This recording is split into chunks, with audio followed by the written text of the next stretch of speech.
So, just to preface this, do you work for the government? No. Did you work for the government? Prove it. How can we validate this in any capacity? You can't. X being a shithole is the main reason I post, because it's oddly cathartic to get this shit out of my head and off my back. Anyways. Union Glacier Camp has a series of underground tunnels leading to the pyramid. In some leaked photos you can see something like a port around the pyramid, but no landed planes or vehicles. That port is used for ATVs when they're doing something to the outside of the pyramid, I don't know what. I assume soil and rock samples, but it always looked like local Antarctic stone to me. I've never seen the quarry, I'm sure it's buried underneath the shelf. This is your basic defense installation: straight concrete tunnels. Flanked by indicator lights the entire way down, security cameras and bulkhead doors every 5,000 feet or so. Leads to a staircase into the pyramid, but more on that later. So there's a secondary military installation on Antarctica obscured by Google Maps, at the request of the powers that be, can't allude to further, and that's where I may have been most of the time. If you've heard the whole well, wireless and mobile devices existed since the 70s, it just wasn't cost effective, then you'll get the jolt of this: the entire base isn't cost effective and is about 30 years ahead of current technological field deployment. Next stage: drones, predictive virtual intelligence. Uploaded the black boxes of most field drones and fed their logistics, data and operator interaction, and mapped a dummy brain to it, letting it think enough to fulfill its job with minimal operator input, are on hand but never left standby when I was there, not sure about lately.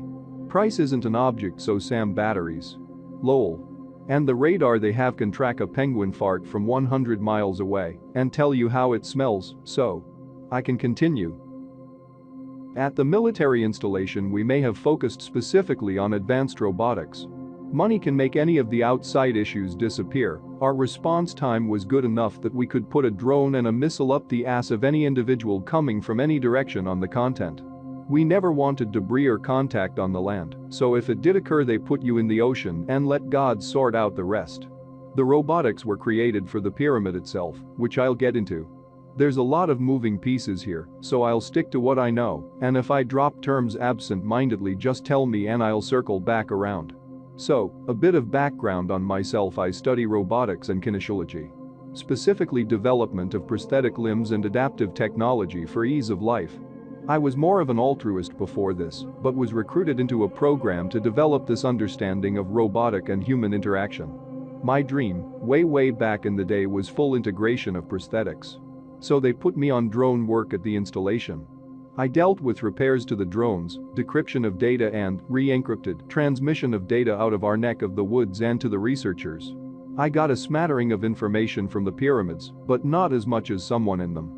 The drones would sometimes come back heavily damaged, in which we would have to salvage what we could, or completely contaminated, requiring us to get into its black box in full hazmat suits and try to figure out what the fuck happened when they weren't telling us the hoser wise. The team is, of course, heavily monitored. Every aspect of our work is heavily monitored, so I couldn't dissect any of the data as much as I wanted to without something happening. You can interpret that however you want. I've been on X for a while and seen a lot of Antarctica threads, but the one that was closest was about the drunk old man talking to his Freemason buddy about what's inside the pyramids. Using that as a jumping off point, most of the footage from the drones was them rolling through halls and taking photos of the drawings or words on them. The written language isn't one I ever saw before and one that I never understood. There was a flow to it, but it lapsed from logical letters into a sharp, elegant script, and sometimes hieroglyphics all on the same chunk of wall. The photos I saw were depictions of the people involved with the pyramid or part of Antarctica before whatever happened. Intermission, but I saw this and laughed. I didn't hear about this, but it doesn't surprise me.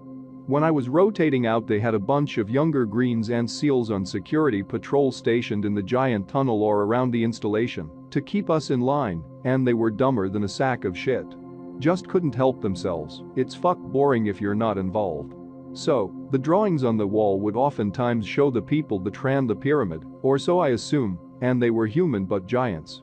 They recorded all of their history on every inch of this motherfucker because they obviously understood that things can be lost to cataclysm. No paper, no real material, just hidden things and shit on the walls. The specific area I want to touch on is their conveying of medical information. They went into a great amount of detail on the heart and believed that the soul may have resided within. Assumption they depict the heart with an orb in the center. Some sort of stone that the heart grew around.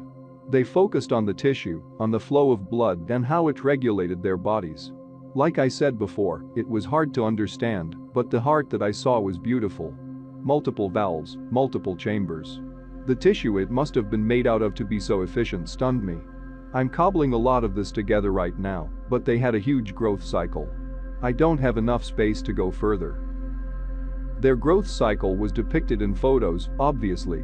During infant, toddler and child years, human standard of like 0 to 8, they could pass for human.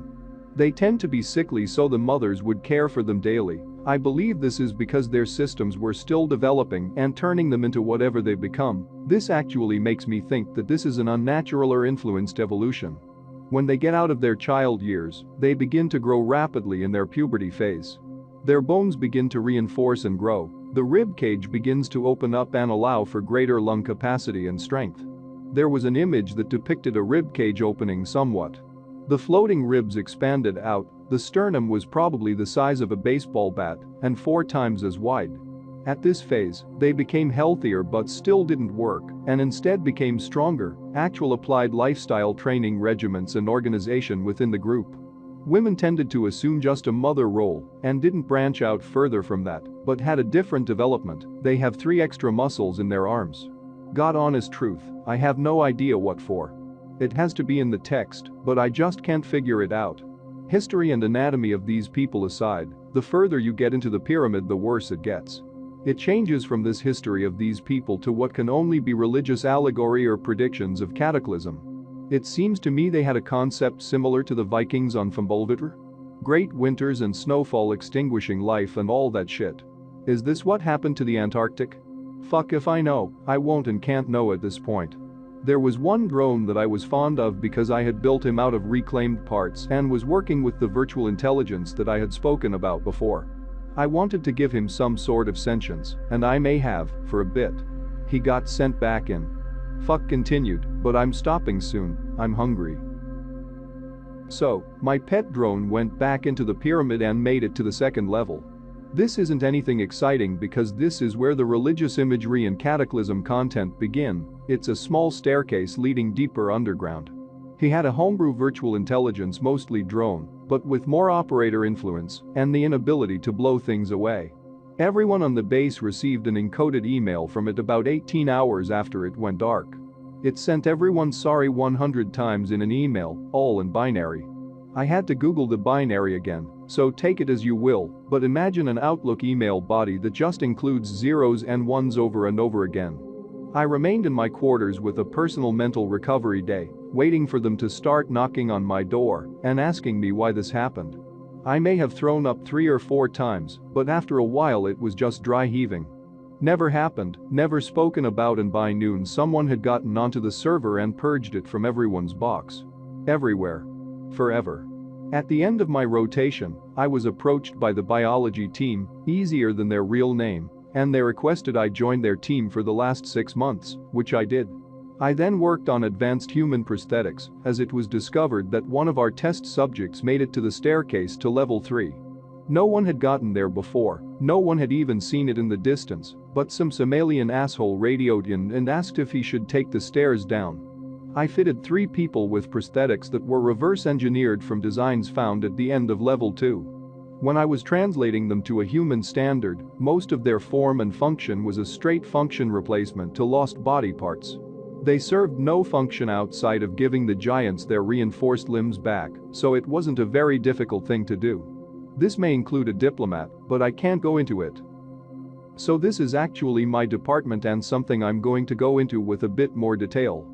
This all occurs over a 6-month period, so I'll try to break it down as best as I remember. 6 months I'm recruited by the biology team for classified work. When I'm fully vetted and integrated to the team, they show me the photos and rough translations of their text with the prosthetics that were made. I read all of this and studied it for roughly a month before coming back to them with my assessment. T-5 months.